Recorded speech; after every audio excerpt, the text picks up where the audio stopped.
तो पहला है cleaning oily skin and hair. मित्रों, इस एज में हमारे जो ऑयल ग्लैंड्स हैं वो ओवर एक्टिवेट होते हैं और उसकी वजह से हमारे शरीर पर, हमारे बालों में तेलकट हो जाता है, चिपचिपाहट होने लगती है। मेरा निवेदन है कि साबुन की मदद से और शैम्पू की मदद से हमने अपने शरीर को स्वच्छ रखना चाहिए और बालों को साफ रखना चाहिए। नेक्स्ट है बॉडी ऑडर, हमारे शरीर से बदबू आना।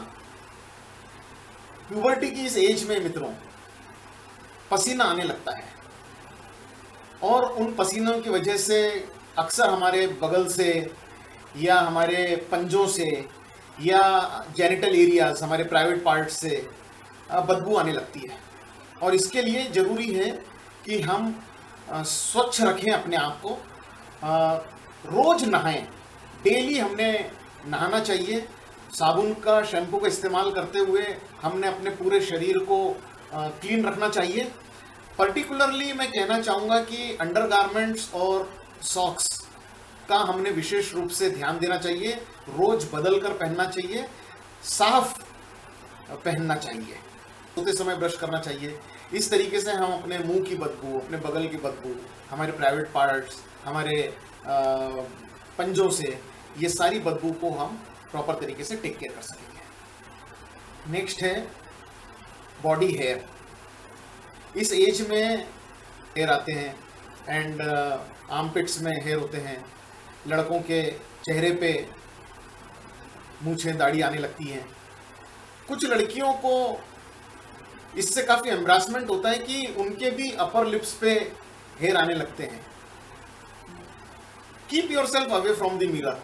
ये इतना बुरा नहीं होता जितना आप सोचती हो। और अगर आपको लगता है तो मार्केट में ऐसे बहुत सारे इंतजाम हैं, प्रोडक्ट्स अवेलेबल हैं जिससे आप अनवांटेड हेयर को टेक केयर कर सकती है, उनको रिमूव कर सकती है। लड़कों के लिए मैं खास तौर से कहना चाहूँगा कि जब हमारे चेहरे पर ये बाल आने लगते हैं, हमारी मूंछें, दाढ़ी, और अगर हमने शेव करना शुरू किया तो ख्याल रखें कि कहाँ तक शेव करना। जहाँ जहाँ ब्लेड लगेगी ना वहाँ वहाँ बाल आ जाएंगे। जितना ऊपर तक अगर आपने ब्लेड लगाया या यहाँ ज़्यादा नीचे तक ब्लेड लगाया तो हेयर वहाँ तक ग्रो हो जाएंगे। इसलिए हमने अपने बॉडीली हेयर का भी लड़के और लड़कियों ने ख्याल रखना चाहिए। Next is sleep hygiene. युवावस्था में अक्सर देखा गया है कि सोने का जो समय होता है, और माता पिता हैं जो एक्सरसाइज के लिए, स्कूल जाने के लिए हमें सुबह जल्दी उठाते हैं, burning candle from both the and. और इसकी वजह से मित्रों हमें फिजिकली तकलीफ होने की संभावना है।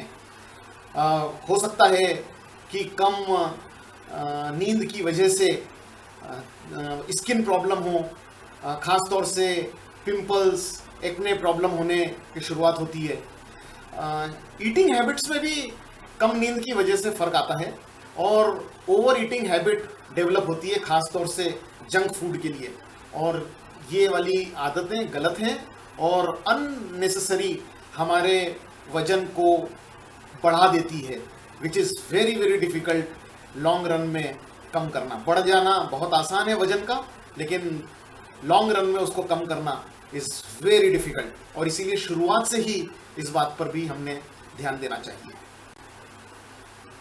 Next is menstruation cycle. युवावस्था में लड़कियों को मासिक धर्म शुरू होता है, मेंस्ट्रुएशन साइकिल शुरू होता है, और इस समय अपने स्वयं के शरीर का विशेष रूप से ध्यान रखा जाना चाहिए, टेक केयर किया जाना चाहिए। रोज़ नहाना चाहिए, पर्टिकुलरली इन दिनों में, और प्राइवेट पार्ट्स को, योर वेजिनल एरियाज को साबुन से आगे पीछे से प्रॉपर तरीके से क्लीन अप करना चाहिए। नैपकिन का प्रॉपर इस्तेमाल करना चाहिए। प्रॉपर इंटरवल में नैपकिन चेंज करना चाहिए। नैपकिन लगाने के पहले और चेंज करने के बाद प्रॉपर तरीके से हाथ धोना चाहिए।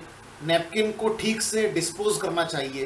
रैप प्रॉपर तरीके से करके उसको पर्टिकुलर जगह पर ही डिस्पोज करना चाहिए, न कि फ्लश आउट करना चाहिए, जिससे बाद में चोक वगैरह हो जाता है और फिर घर में बहुत परेशानी होती है।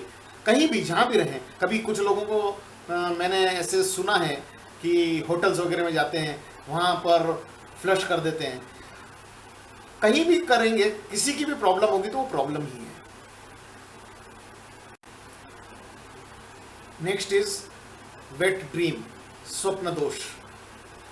युवावस्था में लड़कों को स्वप्न दोष का या वेट ड्रीम्स का प्रॉब्लम होता है और इसे प्रॉब्लम नहीं मानना चाहिए, बिकॉज दिस इज स्वाभाविक तरीके से एक प्रक्रिया है। लेकिन हम इसमें संकोच करते हैं, शर्माते हैं, इस विषय पर किसी से बात नहीं कर पाते। मैं आपको विशेष रूप से कहना चाहूँगा, खासतौर से लड़कों को और लड़कों के पेरेंट्स को, देखिए लड़कियों के लिए उनके मासिक धर्म के चक्र में माँ से बात फिर भी हो जाती है और उनको बताने वाले घर में मदर है या एल्डर सिस्टर है या दादी है, कोई ना कोई उनको समझाता है। लेकिन लड़कों को कोई समझाने वाला नहीं है, कोई बताने वाला नहीं है। और मैं माता पिता से खास तौर से रिक्वेस्ट करूंगा कि इस विषय पर लड़कों के साथ में बात करें और अगर आपको योग्य लगता हो तो ये वाला वीडियो अपने बेटों के साथ, अपनी बेटियों के साथ जरूर शेयर करें। मैं कह रहा था कि वेट ड्रीम्स के लिए शर्माने की आवश्यकता नहीं है, ये नेचुरल कोर्स ऑफ एक्शन है। फ्लूइड रात के समय में, नींद के समय में हमारे प्राइवेट पार्ट से रिलीज होता है, ये एक स्वाभाविक प्रक्रिया है और इसके लिए क्लीन अप रहना, साफ सुथरी तरीके से रहना, ये लड़कों के लिए बहुत ज़्यादा ज़रूरी है। और इसके लिए ज़रूरी है हम ठीक से नहाएं, अपने स्वयं के to bath properly is very very essential. मैं यहाँ पर एक पर्टिकुलर एग्जाम्पल देके आपको बात को एक्सप्लेन करना चाहता हूँ। इम्पॉर्टेंट इसलिए एग्जाम्पल देके बात को एक्सप्लेन करना चाहता हूँ।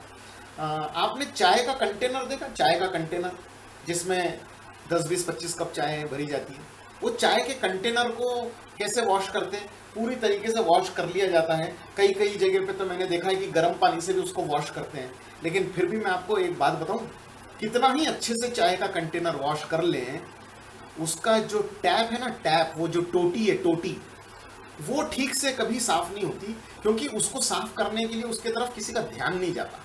ऐसा लगता है कि कंटेनर साफ कर लिया यानी सब साफ हो गया। ऐसा नहीं है। सारी की सारी जो परेशानी रहती है, जो गंद जमा होती है, वो उस टोटी में ही होती है और टोटी को विशेष रूप से साफ करना चाहिए अगर हमको कंटेनर साफ करना है तो।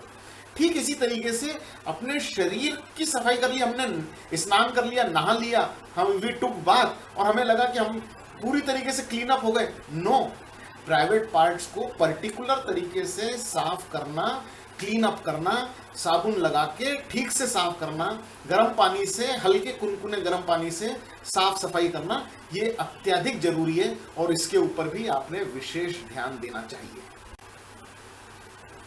Next is masturbation. युवावस्था में, एडोलसेंट एज में मास्टरबेशन भी एक स्वाभाविक प्रक्रिया है और बहुत ही ज़्यादा इस विषय को ढांक के रखा हुआ है। कभी कोई इस विषय पर बात नहीं करता, बट ये नेचुरल कोर्स ऑफ एक्शन है। लास्ट पॉइंट मैं डिस्कस करना चाहता हूँ, that is about bullying and sexual abuse.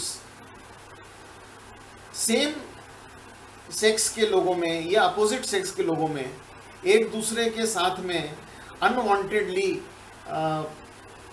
हरकत करना, शारीरिक रूप से, is term to be bullying physically.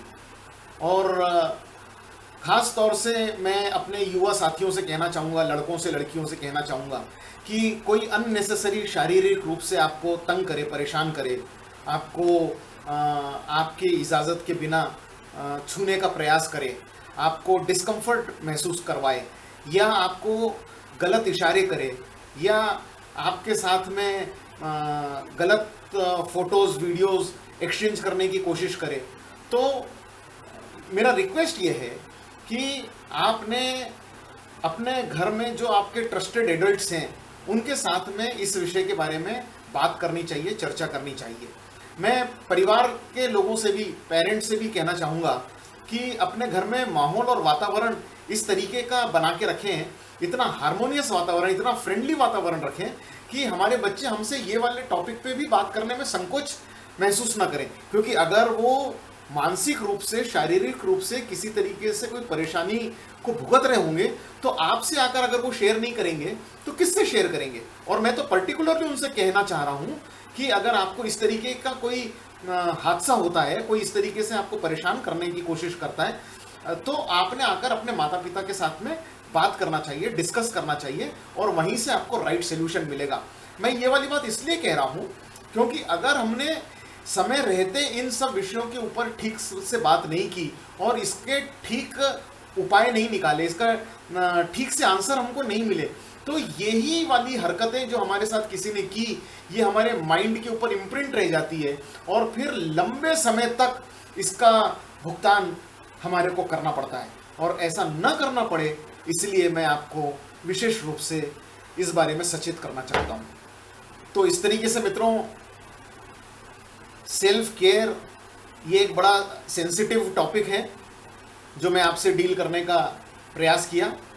उम्मीद है कि इसमें से काफ़ी सारी बातें आपके काम आएगी, आपके बच्चों के काम आएगी। और राइट एटीट्यूड डेवलप करना ये बहुत ज़्यादा ज़रूरी है। आज हमने डील किया, डिस्कस किया फिज़िकल केयर के बारे में। मिलेंगे मित्रों अगले सत्र में एक और टॉपिक के साथ जो होगा इमोशनल केयर। Thank you.